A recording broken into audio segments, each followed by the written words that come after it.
कहा जाता है कि हमारे इष्ट हमारे परमेश्वर को सिवाय प्रेम और निस्वार्थ करुणा के हमसे कोई और अपेक्षा होती ही नहीं है।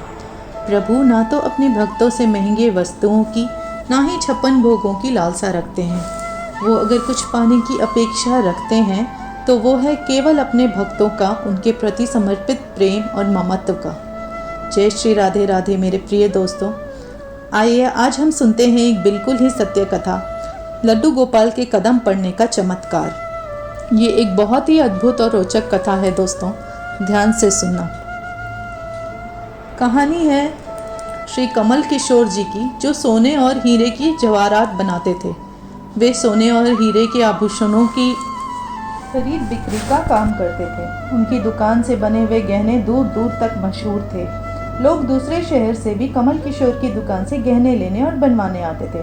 चाहे हाथों के कंगन हो या गले का हार हो, चाहे कानों के कुंडल हो, उसमें हीरे और सोने की बहुत सुंदर मीनाकारी होती थी कि सब देखने वाले बस देखते ही रह जाते थे। इतना बड़ा कारोबार होने के बावजूद भी कमल किशोर बहुत ही शांत और सरल स्वभाव वाले व्यक्ति थे। उनको इस माया का इतना रंग नहीं चढ़ा हुआ था। एक दिन उनका कोई मित्र उनकी दुकान पर आया, जो कि अपने पत्नी सहित वृंदावन धाम से होकर वापस आया था। तो उस मित्र ने सोचा कि चलो थोड़ा सा प्रसाद अपने मित्र कमल किशोर को भी देता चलो। उसकी दुकान पर जब वो पहुंचा तब कमल किशोर का एक कारीगर एक सोने और हीरे जड़ित बहुत सुंदर हार बनाकर कमल किशोर को देने के लिए आया था। कमल किशोर उस हार को देख ही रहा था कि उसका मित्र उसकी दुकान पर पहुंचा। कमल किशोर का मित्र अपने साथ वृंदावन से एक बहुत सुंदर लड्डू गोपाल, जिसका स्वरूप अत्यंत मनमोहक था, साथ लेकर आया था। जब उसका मित्र दुकान पर बैठा तो उसकी गोद में लड्डू गोपाल जी विराजमान थे। कमल किशोर लड्डू गोपाल जी के मनमोहक सौंदर्य को देखकर अत्यंत आनंदित हुआ। उसने अपने हाथ में पकड़ा हुआ हार उस लड्डू गोपाल के गले में पहना दिया और अपने मित्र को कहने लगा कि देखो तो सही, इस हार की शोभा लड्डू गोपाल जी के गले में पड़ने से कितनी बढ़ गई है। उसका मित्र और कमल किशोर आपस में बातें करने लगे। बातों ही बातों में उसके मित्र लड्डू गोपाल को हार सहित लेकर चले गए। दोनों को पता ही न चला कि हार लड्डू गोपाल जी के गले में ही रह गई। कमल किशोर का मित्र अपनी पत्नी सहित एक टैक्सी में सवार होकर अपने घर को रवाना हो गया। जब वह टैक्सी से उतरे तो भूलवश लड्डू गोपाल उसी टैक्सी में रह गए। टैक्सी वाला एक गरीब आदमी था जिसका नाम बाबू था, जो कि दूसरे शहर से यहाँ अपने परिवार का पालन पोषण करने के लिए टैक्सी चलाता था और वह टैक्सी लेकर काफी आगे निकल चुका था। आज उसको अपने घर वापस जाना था, जो कि दूसरे दूर शहर में था। जब टैक्सी लेकर बाबू अपने घर पहुंचा तो उसने जब अपने टैक्सी की पिछली सीट पर देखा तो उसका ध्यान लड्डू गोपाल जी पर पड़ा, जो कि बड़े ही शाही तरीके से पिछली सीट पर गले में हार धारण करके सुंदर सी पोशाक पहनकर हाथ में बांसुरी पकड़े हुए पसर के बैठे हुए थे। बाबू यह देखकर एकदम से घबरा गया कि ये लड्डू गोपाल जी किसके हैं, लेकिन अब वह दूसरे शहर से अपने शहर जा चुका था, जो कि काफी दूर था और वह सवारी का घर भी नहीं जानता था। तो वह दुविधा में पड़ गया कि अब क्या करे। लेकिन फिर उसने बड़ी श्रद्धा से हाथ धोकर लड्डू गोपाल जी को उठाया और अपने घर के अंदर ले गया। जैसे ही उसने घर के अंदर प्रवेश किया, उसकी पत्नी ने उसके हाथ में पकड़े हुए लड्डू गोपाल जी को देखा कि इतने सुंदर स्वरूप वाले लड्डू गोपाल जी को देखकर उसकी पत्नी ने झट से लड्डू गोपाल जी को अपने पति के हाथों से ले लिया और उनकी पत्नी, जिनकी शादी को 8 साल हो चुके थे, पर उनकी अभी तक कोई संतान नहीं थी, लेकिन लड्डू गोपाल जी को हाथ में लेते ही उनका वात्सल्य जाग उठा। उनकी ममतामयी और करुणामयी आंखें झरझर बहने लगी। ममतावश और वात्सल्य भाव के कारण ठाकुर जी को गोद में उठाते ही उसको ऐसा लगा जैसे उन्होंने अपने बच्चे को ही उठाया है और उनके स्तनों से अपने आप दूध की धारा बहने लगी। अपनी ऐसी दशा देखकर बाबू की पत्नी मालती को बहुत हैरानी हुई। उसने कसकर लड्डू गोपाल जी को अपने सीने से लगा लिया और आंखों में आंसू बहाते हुए बोली, बाबू तुम नहीं जानते आज तुमने मुझे कितना अमूल्य रत्न लाकर दिया है। बाबू कुछ समझ ही नहीं पा रहा था कि मेरी पत्नी को अचानक से क्या हो गया है, लेकिन उसकी पत्नी तो जैसे बावरी सी हो गई थी। वह लड्डू गोपाल जी को जल्दी जल्दी अंदर ले गई और उससे बातें करने लगी। अरे लल्ला, इतनी दूर से आए हो, तुम्हें तो भूख लगी होगी। और उसने जल्दी से मधु और घी से बनी चूरी बनाकर और दूध गर्म करके ठाकुर जी को भोग लगाया। और उधर कमल किशोर ने जब अपनी दुकान पर हार को ना देखा तो उसको याद आया कि हार तो ठाकुर जी के गले में ही रह गया है। तो उसने अपने मित्र को संदेशा भेजा।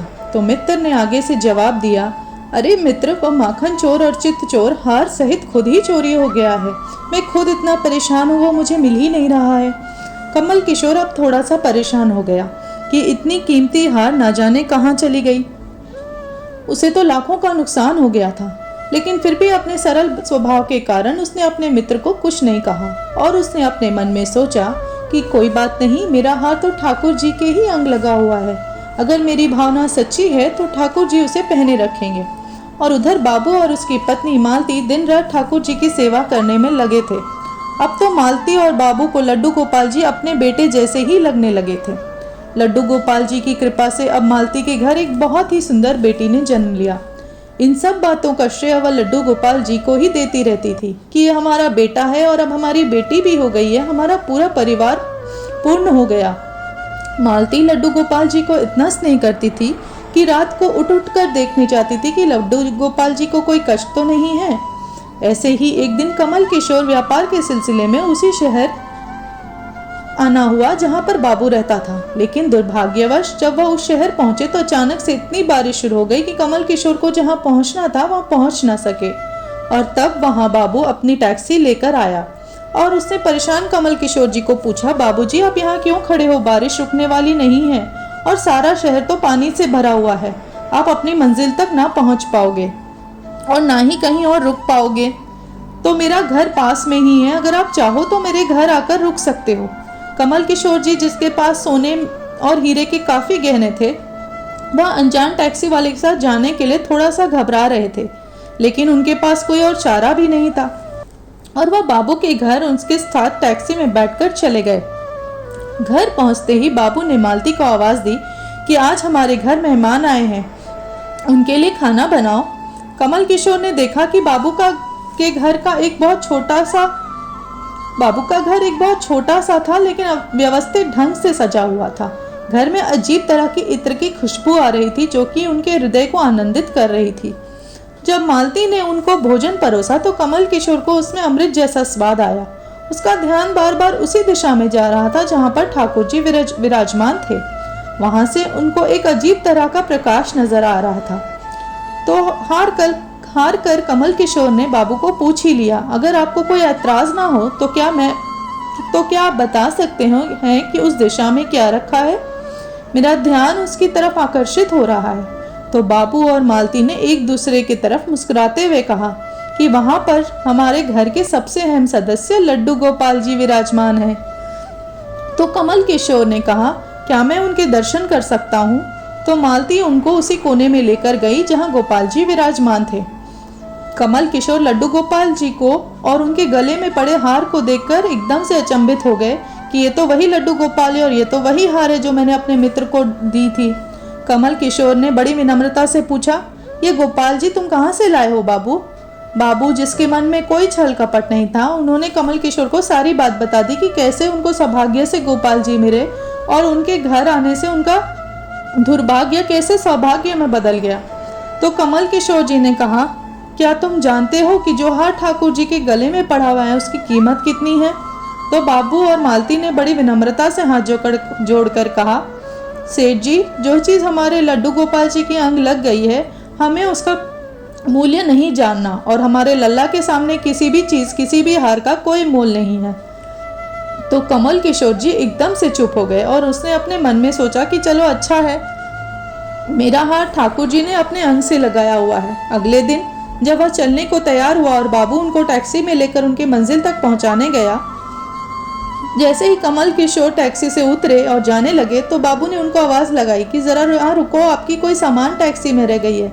लेकिन कमल किशोर जी ने कहा, मैंने तो कुछ नहीं छोड़ा है। बाबू ने कहा, पर ये बैग तो आपका ही है। जब कमल किशोर ने उसको खोलकर देखा तो उसमें बहुत सारे पैसे थे। कमल किशोर एकदम से हक्का बक्का रह गया, क्योंकि वो तो उतने ही पैसे थे जितना कि उस हार की कीमत थी। उसकी आंखों में आंसू आ गए।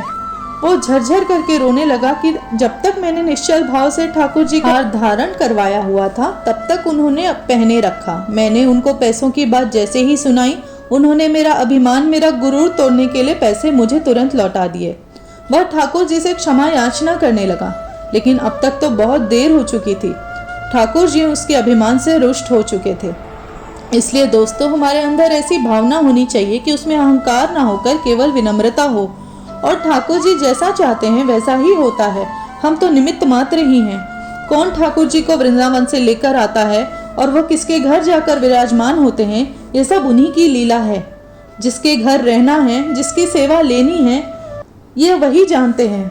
हम लोग तो केवल निमित्त मात्र ही हैं। बस हमारे भाव शुद्ध होने चाहिए। ठाकुर जी तो बड़े बड़े पकवान नहीं बल्कि भाव से खिलाई सूखी रोटी भी खा लेते हैं, छोटी छोटी चीज़ों को भी ग्रहण कर लेते हैं। उनको बस चाहिए होता है तो अपने भक्तों के निस्वार्थ प्रेम और करुणा की। इसलिए दोस्तों, बोलो लड्डू गोपाल जी की जय। जय श्री राधे कृष्ण। राधे दोस्तों, जय श्री राधे कृष्णा। ऐसी ही अद्भुत कहानियों के लिए सब्सक्राइब करें चैनल को दोस्तों, और कमेंट करके ज़रूर बताएं कि ये कहानी सुनकर ठाकुर जी के प्रति आपकी भावना कैसे जागी।